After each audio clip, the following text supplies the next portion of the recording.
गिबि समनि थाखाय मोसाहैदोंमोन बिथांमोना आरो बे समनिफ्रायनो बागुरुम्बाखौ माहारियारि गनायथि रोजा रोजा साबायखर। मानगोनां रायजोफोर बिथांमोनखौ फिन नैबे जौस्राङाव नुनानै गोसोआ जोबोरैनो दुखुबो मोनदों आरो रंजानायबो मोनदों।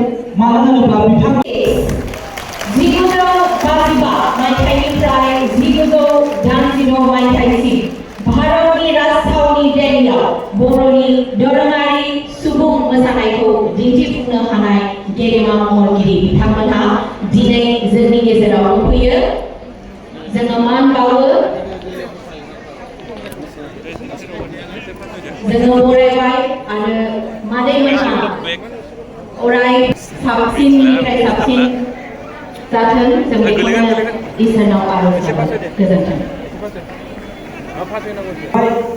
बिराज महन बसुमतारी, हरसिंह दैमारी, सहदेव बसुमतारी, रूपाराम गयारी, बेरेन्द्र बसुमतारी बिथांमोनहा सिफुं, खाम, जथा बायदि बायदि दामनाय हाबाफारियाव बाहागो लादोंमोन आरो मोसागिरि बिथांमोननि मुंखौ आङो दान्दिसे समनि उनाव खोन्थागोन।